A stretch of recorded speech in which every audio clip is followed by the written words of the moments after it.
तो hello friends, एक बार फिर आपका मेरे यूट्यूब चैनल परफेक्ट स्टडी 2.0 में बहुत बहुत स्वागत है। तो फ्रेंड्स, आज हम लोग जैक बोर्ड का जो क्लास 9th का है और ये विषय हिंदी ए है, जो सेकेंड टर्म एग्ज़ाम होने वाली है, जो कल होगी यानी 15 जून को। उसका सेट 1, सेट 2 और सेट 3 का वीडियो एक साथ मैंने लाया है। तो आप पूछेंगे कि एक ही वीडियो में 3 सेट का कैसे?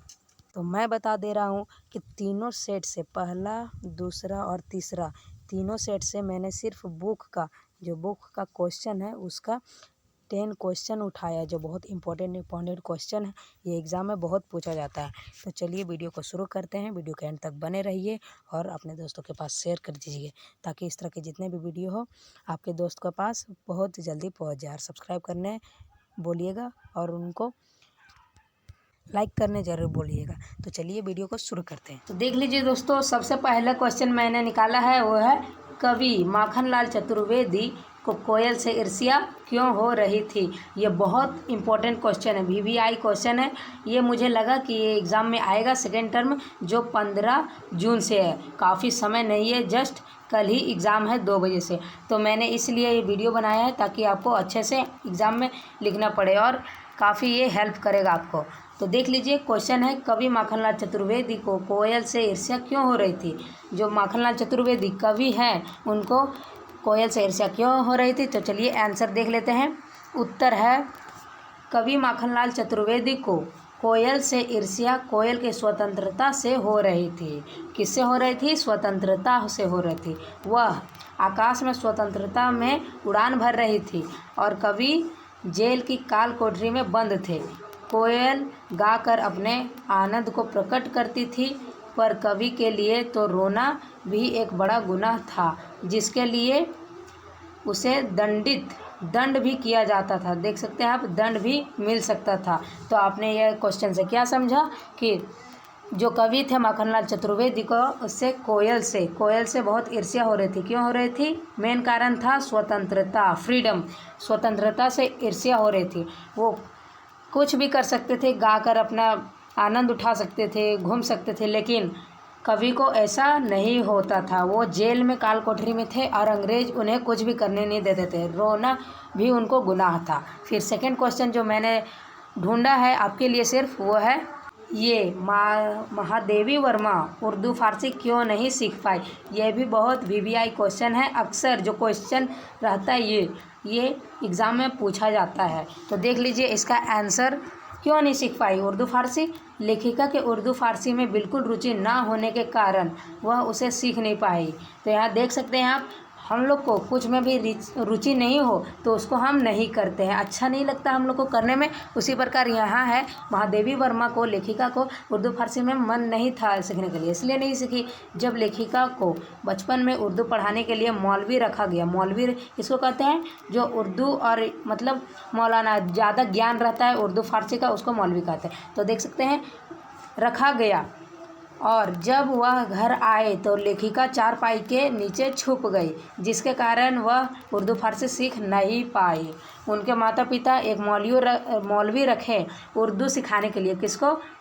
कवि, मतलब जो कवित्री है, कवित्री नहीं लेखिका है, जो महादेवी वर्मा। कवित्री किसे कहते हैं? जो कविता लिखती है, जो महिला होती है। और जो कविता लिखता है यानी जो पुरुष होता है, उसको बोलते हैं कवि। ये तो आप जानते ही होंगे। तो यहाँ लेखिका होगी, क्योंकि ये कहानी लिखी है। तो क्यों नहीं सीख पाई? क्योंकि उनको रुचि नहीं थी। और सेकंड कारण था, वो है जब उनको मौलवी रखा गया पढ़ाने के लिए, तब वह चारपाई के नीचे छुप गई। ये कारण था, क्योंकि वह उर्दू और फारसी नहीं सीख पाई। फिर तीसरा क्वेश्चन है, तो देखिए दोस्तों, तीसरा क्वेश्चन, सखी ने गोपी से कृष्ण का कैसा रूप धारण करने को कहा का आग्रह किया। तो देख सकते हैं आप दोस्तों, ये भी बहुत वीवीआई वेरी इंपॉर्टेंट क्वेश्चन है। ये बहुत इंपॉर्टेंट क्वेश्चन है, इसको आप याद कर लीजिएगा। जितने भी मैंने यहाँ 10 क्वेश्चन बताऊंगा, सभी को आपको याद कर लेना है, पक्का आपको ज़रूर ये पूछेगा इसमें। तो देख लीजिए आंसर है, सखी गोपी से वही सब कुछ धारण करने के लिए कहती है जो कृष्ण धारण करते हैं। सखी ने गोपी से आग्रह किया था कि वह कृष्ण के समान सर पर मोर पंख का मुकुट धारण करे, गले में गुंजो, यहाँ गुंजो होगा, गुंजो की माला पहने, तन पर पीले वस्त्र पहने और हाथों में लाठी रख कर, यहाँ लाठी रख कर पशुओं के साथ विचरण करे। तो यही जो कुछ बातें थी, यही सखी ने गोपी से कृष्ण का धारण करने कहा। जो कृष्ण भगवान धारण करते थे वस्त्रों के रूप में, हाथ में लेते थे बाँसुरी, यहाँ बाँसुरी भी होगा, बाँसुरी भी अपने हाथ में रखते थे। और क्या लास्ट में था कि पशुओं के साथ विचरण करे। ये सब जितने भी टॉपिक है, मतलब जितने भी चीज़ है, ये सब धारण करने को कहा। कौन धारण करने को कहा? सखी ने गोपी से। ये आप बहुत अच्छे से समझ गए होंगे। अब चौथा क्वेश्चन देख लेते हैं। देख लीजिए दोस्तों, चौथा में गरीब आदमी का शमशान नहीं उजड़ना चाहिए, यहाँ उजड़ना होगा, उतरना नहीं, उजड़ना होगा यहाँ। तो देख लीजिए, गरीब आदमी का शमशान नहीं उजड़ना चाहिए, आवश्यक आशय स्पष्ट करें। तो यहाँ देख लीजिए आंसर में दिया है, इस कथन का आशय यह है कि गरीबों के रहने का आश्रय नहीं उजड़ना चाहिए। यहाँ खेलना नहीं होगा, उजड़ना, टाइपिंग में मिस्टेक होता है, उजड़ना चाहिए। माटी वाली जब एक दिन मजदूरी करके घर पहुँचती है तो उसके पति की मृत्यु हो चुकी होती है। अब उसके सामने विस्थापन से ज़्यादा पति के अंतिम संस्कार का चिंता होता है। बांध के कारण सारे शमशान पानी में डूब चुके होते हैं। उसके लिए घर और शमशान में कोई अंतर नहीं हो जाता है। इसी दुख के आवेश में यह वाक्य कहती है। तो आप समझ गए होंगे दोस्तों इस क्वेश्चन का आंसर कि गरीब आदमी का शमशान क्यों मतलब नहीं उजड़ना चाहिए। इसका यही तात्पर्य है कि जब बुढ़िया का पिता यानी पति मर गया तो उसका विस्थापन से ज़्यादा पति का चिंता था कि उनको संस्कार के मतलब अंतिम संस्कार कैसे करें, उसका यही चिंता था। इसलिए उसका घर और शमशान में कोई अंतर नहीं रहा। अब पांचवा क्वेश्चन देख लेते हैं। तो देखिए दोस्तों, समाज में महिलाओं को उचित गरिमा दिलाने हेतु आप कौन कौन से प्रयास कर सकते हैं। यहाँ जितने भी क्वेश्चन है सबको आपको याद कर लेना है, बहुत इंपॉर्टेंट है। तो आंसर में है, हम समाज में महिलाओं को उचित गरिमा दिलाने के लिए निम्नलिखित प्रयास कर सकते हैं। अब देख लीजिए, पहला में जो क में क्या दिया है, उनकी शिक्षा के हेतु कार्य कर सकते हैं ताकि समाज में वह सर उठाकर अपना जीवन व्यतीत कर सके। सेकंड में है, अपने समय की महान एवं विदुषी स्त्रियों का उदाहरण समाज में प्रस्तुत करना चाहिए। फिर हम लोग लिख सकते हैं, महिलाओं को उचित सम्मान देना चाहिए। ये तो 100% देना चाहिए। फिर है, महिलाओं को अपनी इच्छा अनुसार हर क्षेत्र में आगे बढ़ने का प्रोत्साहन देना चाहिए। फिर आपको पॉइंट बना के इस तरह लिख लेना है, समाज में महिला को समान भागीदारी दिलाने के लिए प्रयत्न कर सकते हैं। मतलब आपको पॉइंट बना के 1, 2, 3 या क ख ग जैसा आप लिखना है। अगर इस तरह लिखेंगे तो बहुत लंबा हो जाएगा और कहानी जैसा हो जाएगा, जो समझने में काफ़ी दिक्कत होगा। इसलिए आपको पॉइंट बना के लिख लेना है। फिर 6 में देख लीजिए है, लड़कियों का विवाह बिना दहेज लिए व दिए हो, इस विषय पर कार्य करना चाहिए या कर सकते हैं। में है, जो आखिरी पॉइंट है वो है, मीडिया आदि द्वारा उसके अस्तित्व की गरिमा बने रहे या देखना चाहिए, अश्लील चित्र आदि प्रतिबंध लगाना चाहिए। तो ये देख सकते हैं आप दोस्तों, जो 5वां क्वेश्चन में था ये इसका आंसर इतना होगा। आपको पॉइंट बना के लिख लेना है। अब 6ठा क्वेश्चन देखते हैं। तो देखिए दोस्तों, 6ठा क्वेश्चन है, मेघ आए शीर्षक कविता में प्रकृति के अधीन गतिशील क्रियाओं का वर्णन कवि ने किया है, उनका आलेख करें। तो दोस्तों यहाँ देख सकते हैं आप, उत्तर में मेघ के आने पर हवा तेज चलने लगती है, जरूर चलने लगती है। तेज हवा से पेड़ झूमने लगते हैं, दरवाजे और खिड़कियाँ खुलने और बंद होने लगते हैं, लताएं क्या होने लगती है, डोलने लगती है, नदी में हलचल होने लगती है और तालाब में भी उथल पुथल होने लगता है। इसके अलावा आसमान में बिजली चमकने लगती है।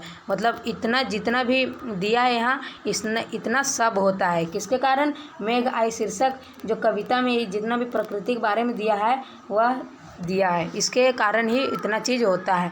तो दोस्तों मैंने ये जितना भी क्वेश्चन लिया है सब सिलेबस के अनुसार है। सिलेबस में जितना चैप्टर दिया था उसके अनुसार मैंने एक एक क्वेश्चन उठाया है। आपको बहुत अच्छा से समझ आया होगा। फिर 7वां क्वेश्चन देखते हैं। आपको ज़रूरी है याद कर लेना होगा जो एग्ज़ाम में पूछेगा। 7वां क्वेश्चन में है रीढ़ की हड्डी शीर्षक एकांकी में कथावस्तु के आधार पर आप किससे मुख्य पात्र है, किससे नहीं।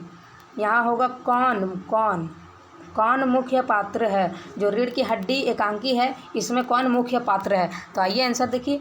और नहीं यहाँ क्यों और क्यों, आपको यहाँ क्वेश्चन भी है और क्यों, ठीक है। आपको आंसर देखना है यहाँ। तो देखिए दोस्तों आंसर कथावस्तु के आधार पर तो हमें उमा ही इस एकांकी के मुख्य पात्र लगती है, जो बिल्कुल सही है। फिर देख लीजिए दोस्तों पूरी एकांकी उमा, यहाँ उमा होगा, उमा के इर्द गिर्द घूमती है। फिर है लेखक समाज की सड़ी गली मानसिकता को उमा के माध्यम से व्यक्त करना चाहता है। उसका सशक्त व्यक्तित्व सारे पात्रों पर भारी पड़ता हुआ दिखाई देता है। उसका समकक्ष कोई भी ठहरना नहीं है। जिस स्वाभिमान से वह अपने पक्ष को शंकर, गोपाल प्रसाद व रामस्वरूप के आगे रहती है, सबके मुंह बंद हो जाते हैं और कथा का प्रयोजन समाज में महिलाओं को अपने अधिकारों व सम्मान को प्रति जागरूक करना सिद्ध हो जाता है। तो देख लीजिए दोस्तों ये क्वेश्चन का इतना आंसर होगा, ये आपको याद कर लेना है। अब 8वां क्वेश्चन देखते हैं। जो 8वां क्वेश्चन मैंने लिया है वो है बच्चों को किस समय और कहाँ जाते हुए देश पर कवि को पीड़ा हुई है। बच्चे काम पर जा रहे हैं, कविता के आलोक में लिखिए। तो देख सकते हैं आप आंसर यहाँ कि बच्चों को कड़ी सर्दी में सवेरे सवेरे कोहरे से ढकी सड़क पर बच्चों को जाते हुए देखकर कवि को पीड़ा हुई।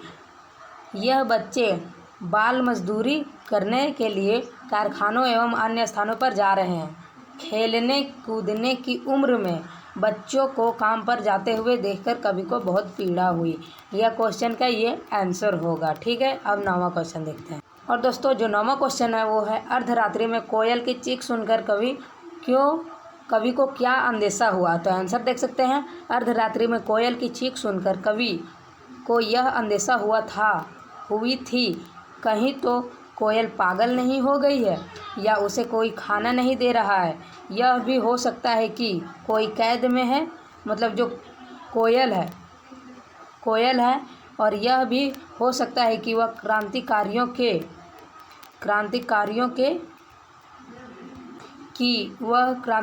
के दुख में चीख रही है, या सीख नहीं होगा यहाँ, चीख रही है। तो देख सकते हैं आप दोस्तों ये क्वेश्चन का ये आंसर होगा। अब जो अंतिम क्वेश्चन है वो 10th क्वेश्चन है जो सभी आपके लिए इम्पोर्टेंट है। तो दोस्तों जो 10वां क्वेश्चन है वो है मेघ आए कविता में बादलों को किसके समान बताया गया है। तो देख सकते हैं आप मेघ आए कविता में बादलों को शहर से आए दामाद के समान बताया गया है, क्योंकि बादल गांव में उसी प्रकार सज संवर कर आते हैं। इन बादलों का इंतज़ार दामाद की तरह किया जाता है। तो आप क्वेश्चन देख सकते हैं दोस्तों, मैंने 10 क्वेश्चन जो तीनों सेट से हिंदी ए का करा दिया है। आप सभी को याद कर सकते हैं और जितने भी सेट में सभी को याद कर सकते हैं। बहुत इंपॉर्टेंट क्वेश्चन है, आपको कल एग्ज़ाम में तोड़ फोड़ के सब चीज़ आना है। तो दोस्तों आपका कैसा लगा वीडियो कमेंट में ज़रूर बताइए।